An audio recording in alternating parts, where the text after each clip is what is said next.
Charter Local Edition. I'm Brad Pomerance in the San Gabriel Valley, and we are joined by Mike Spence. He is a member of the West Covina City Council. He's a candidate for the California State Assembly. That election will be held in June 2016, and then the general in November of 2016. But I'd like to speak with you about a matter that is percolating here in West Covina, but I think it has statewide implications. And that's the question of benefits for council members. In West Covina today, a council member receives a monthly stipend of $765. So that's about $9,000 a year. West Covina is a city of how much? How big? It's 110,000 people. That's a real city. Yeah, I'd like to think so. That's a real It's city. a real city. So talk to me about the compensation of $9,000 a year for a city that has more than 100,000 residents. Its own police force, its many malls, its many freeways, its own fire department. Our own show on the CW. Exactly, right? We should talk about that sometime, Crazy Ex-Girlfriend, but continue. Mondays. Mondays, Well, basically, no one should become rich, or, the purpose of service is not to become rich. That is true. And, some of the things you didn't list, when I first got elected, I tried to stop participation in the public employee retirement system from part-time council members. We're going to talk about that in a second. And that failed, but then after the election, there were votes for that. Yeah. There's just different things, that, I think it's just a little too much sometimes. And, when we have the scandals, we've had some of these, in Bell and things like that. Right. It was all about compensation. It was all about the city managers buying off council members through those kinds of things. And I'm with you. I understand that. Obviously, there are abuses. But look, $9,000 a year obviously makes it impossible for it to be a full-time job. And it's not meant to be a full-time job. It's not meant to be. But at the same time, you have significant responsibilities as a member of a city with over 100,000 people. And I am wondering if you set compensation at that level, even though someone else is going to have another job, if you are at some level deterring those that may be interested in serving, and are you only opening the door for the retired or the rich? Well, I am neither. So obviously that's not the case. I think when you look back, people serve for different reasons, and there's actually people that serve on all kinds of boards with no compensation. Right. That do important things. And so, this is obviously a government function. I think, as long as I don't think that we're keeping Ben Franklin or Thomas Jefferson from running for the city council. I don't think we are doing that.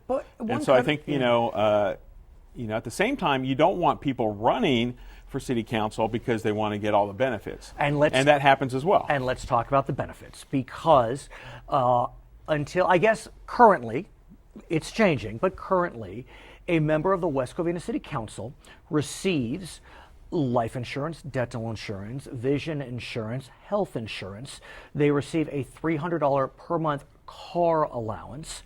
But recently, the West Covina City Council voted 4-1 to strip those benefits almost entirely. What happened? Cutting the car one in half, I think. Yeah, cutting the car allowance in half. You are removing the ability of city council members to receive life, dental, vision, and health unless the member wants to pay for it him or herself. That's correct. So talk to me about that decision. Well, I think another part of it is a lot of times our employees, our benefits used to be linked to the department heads. Right. So if the department heads got a new benefit, so did we. Well, why shouldn't you? I honor you. I respect you. I don't think but let's there's no reason for us to get tuition reimbursement if we go to college. That was one benefit we had. Why? Why do we need to go to college? The people don't need to pay for us to go to college. That's ridiculous. But look, I guess let's have a more philosophical conversation. You are a leader in this city. Only one of 5 people in a city elected to your city council, a city that's on the move. A city that has its own TV show, a city that has malls that are booming, a city that is quite influential in the San Gabriel Valley.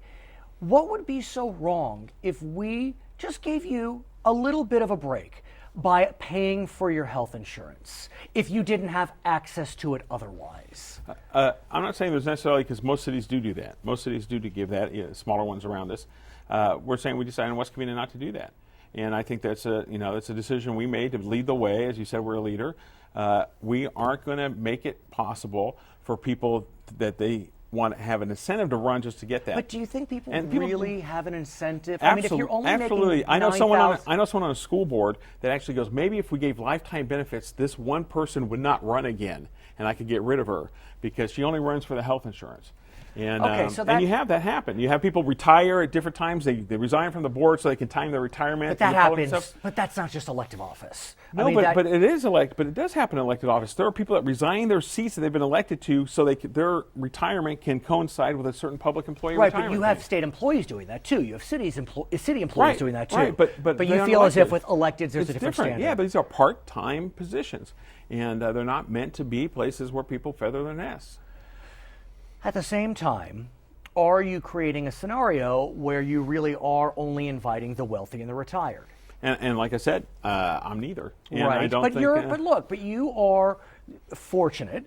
You work as a senior official for a supervisor in San Bernardino County.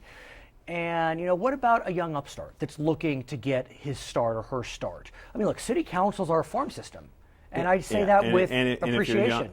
I understand it's a farm system, and if people want to do it, they know exactly what they're going to get. They're going to get the $9,000, and they're going to get to learn a lot, and they're going to get to serve people and not get rich doing it. I hear you, but I'm going to keep going. By the way, this is set by the state. Those stipend amounts are things set by the state.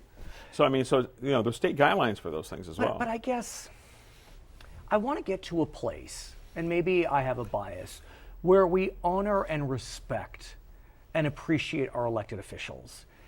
And efforts to cut their pay, cut their benefits, I just wonder if it continues to play into the narrative that elected officials are bums, they don't deserve our respect. I mean, look, the financial hit to the city of West Covina for the benefits is minuscule. I agree with you.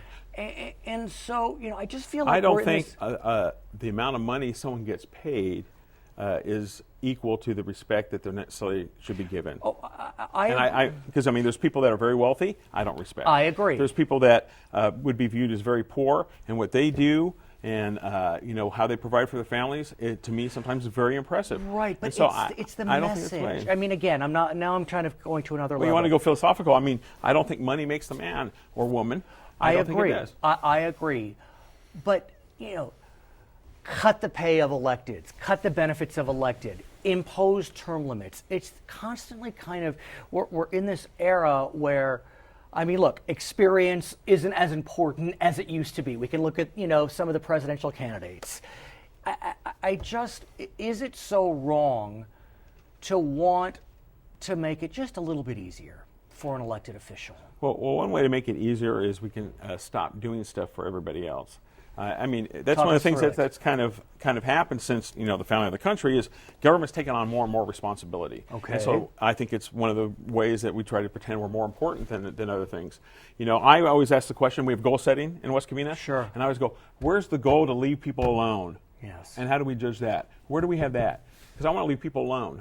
And let them raise their families, and let them work, right, and let them do the things they want. And city interferes with that too much. Right. So I don't have a problem if this cuts back a little bit on government. People all excited about trying to justify their big salaries. I'm fine with that. So what's the response been? I know that former Mayor Fred Sykes was not happy. You had one dissenter, Tony Wu, a new member, was not happy. What's the response been to this decision? Those are the only two I know of that weren't happy. There were. And again, that's a good example. The mayor at the time was already a retired sheriff, and he was being part of the retirement program for state employees. I think that's wrong to get a pension like that for a double part-time. Well, not necessarily a double dip. It's not. You're a part-time politician. You're getting a government pension that the taxpayers are on the hook for forever. It's minuscule. You say a little bit, but it's the principle of it. I think sometimes. And I think that gives us more respect, the fact that we're willing to focus on our own benefits and not just hurt other people. He is Mike Spence. He is a councilman in West Covina. He's a candidate for the State Assembly on Pomerance in the San Gabriel Valley Charter Local Edition.